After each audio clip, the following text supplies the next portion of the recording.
What's up, guys? Welcome back to the channel Trading Simplified. Today we are going to compare the Fidelity Zero no charge funds and compare it to FXAIX. Also, if you get a chance, definitely check out my WAP. Click on this link right here. Right in here you have my WAP access, where you can get full access to directly chat with me about stocks, chart levels, and trades. And also I have a beginner's course section that you can check out as well. So let's get into it. FNILX, the Fidelity Zero Large Cap Index Fund. There's a lot of questions based on, is this better than its competitor, FXAIX? So we're going to compare both. But first, let's just go through all of these tabs. So FNILX is a Fidelity offered zero expense ratio. So as you can see here, there are no hidden fees. Now, does that mean that it's going to perform better than FXAIX? I'm going to use Grok to help us out get that answer, because it can do a little back testing for us. But let's go right into the top 10 holdings. You can see that 36.62% of this total portfolio makes up Apple, Nvidia, Microsoft, Amazon, Meta, Tesla, both Google's, AVGO, which is Broadcom, and Berkshire Hathaway. You are going to notice that this is almost identical to FXAIX, which we will get into. The fund overview: at least 80% of the assets in common stock in large capitalization companies included in the Fidelity US Large Cap Index. So basically, you are investing in the S&P 500, which is the largest 500 companies on a float adjusted market capitalization. Now, moving forward, looking at the 10-year chart, as you can see, this is a new fund that Fidelity offers from 2018. And if you had $10,000 invested in it, it is doubled up to about $20,000 to $22,000. So not a bad return since 2019, which at the time of this recording it is 2025, so 6 years from now. As you can see, just to take a quick look at the performance, this is the Fidelity Zero Large Cap Index Fund. Last year, it matched or mirrored the S&P 500 very well at 25% gains. The life of the fund has earned you 13% each year, so definitely excellent, doing its job. Next, looking at the ratings, you can see it gets a 4 stars on the 3-year, 5-year, and the 10 years not available because it is available in 2019 when they produced this zero cost fund. Now, you can look at the major sectors. Information technology, 32%, finance, 13%, consumer discretionary, 11%, healthcare, 10%. Very similar to the S&P 500, which it is copying. So overall, this is an excellent fund, but really what comes to question is the fees and distributions. Will you get the same return if you compare it against FXAIX? And that's definitely a legitimate concern, because if you're going to buy a fund like this, you're most likely holding it for the long term, because you are focusing on the $0 paid on the net and gross expense ratio, which is a very important question to ask you, because when you look at these dividends, it's a little confusing, because when it comes to FNILX, you only get one payout each year, and it happens in December. So you can see December 13th to 24, it paid 22 cents per share you own. In 2023 of December, you got 0.004 cents. And then, as you can see here, 2022, 2023, 22 cents and 20 cents. So it definitely varies.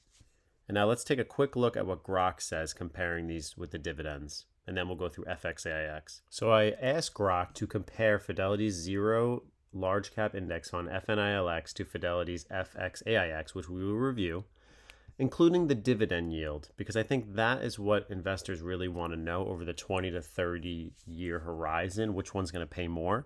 So at the dividend comparison, FNILX tends to pay a lower dividend compared to FXAIX. And it says the dividend yield for FNILX has been noted to be around 1.1%, whereas FXAIX is slightly higher at 1.26%. So it is a little bit of a difference that you are receiving in dividends. And you got to remember, FXAIX is going to pay you quarterly dividends, so 4 times a year. FNILX, the zero cost index fund, is going to only pay you every December at the end of the year. So you have to decide if that's important to you or not. Also, the impact of long-term holdings, 20 to 30 years, it shows that obviously FNILX has that zero expense ratio, and they compare it to FXAIX's, it's really 0.015%, but they average up to 0.02% here. And over the long term, even small expense ratios can add up to money saved within fees. So you also have to make that decision for yourself as well. Performance and tracking, they both track the S&P 500, pretty much identical. What you need to know, though, is when you invest in FNILX right here, you are not allowed to transfer this account to anywhere else. You'd have to sell these assets if you wanted to move this fund over to Vanguard or Charles Schwab. With FXAIX, it's just something you need to consider. Now, looking at the conclusion for the long-term holding, if you're holding for 20 to 30 years, it says that the impact of dividends versus the expense ratio is nuanced because there are differences between them. So it's not very clear, but for me, I'd rather pay a slight expense ratio knowing I'm getting a higher dividend yield, especially if I'm holding over 20 to 30 years. But leave it in the comment section below. I want to hear your opinion. Are you holding FNILX, the zero cost expense ratio, or are you paying a little bit more and doing FXAIX, the S&P 500? Let's jump into FXAIX, Fidelity 500 Index Fund. And full disclosure, if you join my WAP, you will see it. I have FXAIX as my main retirement vehicle. This is a large percentage of my retirement account. I choose this one over FNILX. And the reason is because of the track record and how long it's been around. So let's just break it down real quick. The quick overview summary, you are paying that 0.015% expense ratio. And just to show you, those fees come out to 15 cents per every $1,000 that you have invested. So for me, that is worth the price. And the reason that I choose them is because they have been around longer. You can see, look at the top here. Annual returns 25%, similar to the FNILX. Average return 13%, very similar. And it's been around for over 10 years. I like to choose funds for the long term that have been at least a 10-year track record on their performance. The holdings are basically the same. It's a little higher in the top 10 holdings here at 37% in Apple, Nvidia, Microsoft, Amazon, Meta, Tesla, Google, Broadcom, and Berkshire Hathaway. And you can see here that FXAIX invests at least 80% of its common stock within the S&P 500. So they are pretty much identical.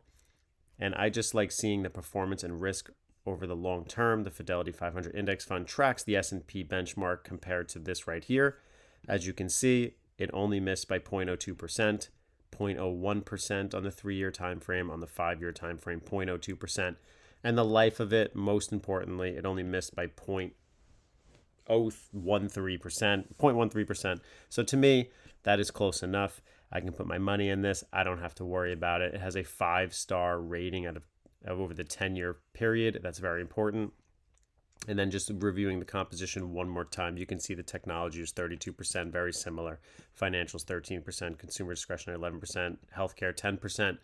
It's all in domestic equities. It's in the large blend of value and growth. So for me, this is a no-brainer.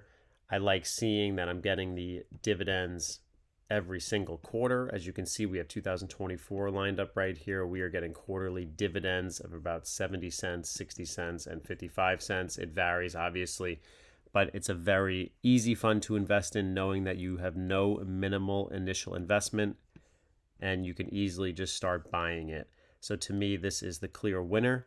I just wanted to hear your thoughts on it. What are you guys choosing? What is important to you? And if you feel like you found some value in this video, please check out my playlist. I have members only playlists where I have some members that are kind enough to, they donate some money every single month to support the channel. I appreciate you guys so much. And then also I have my crypto trading on Gemini, the Mastering Fidelity, which is where I'll post this video, the Vanguard investments, the Trading P&L 2024, investing basics for beginners, trying to break it down for you. Check out this whole playlist on it. There's a lot to offer here. And if you're considering and you're brand new, definitely check out. We have over 7 members right now. You can easily join for $5 a month. And you get access to the YouTube portfolio, which is my buys and sells every single week.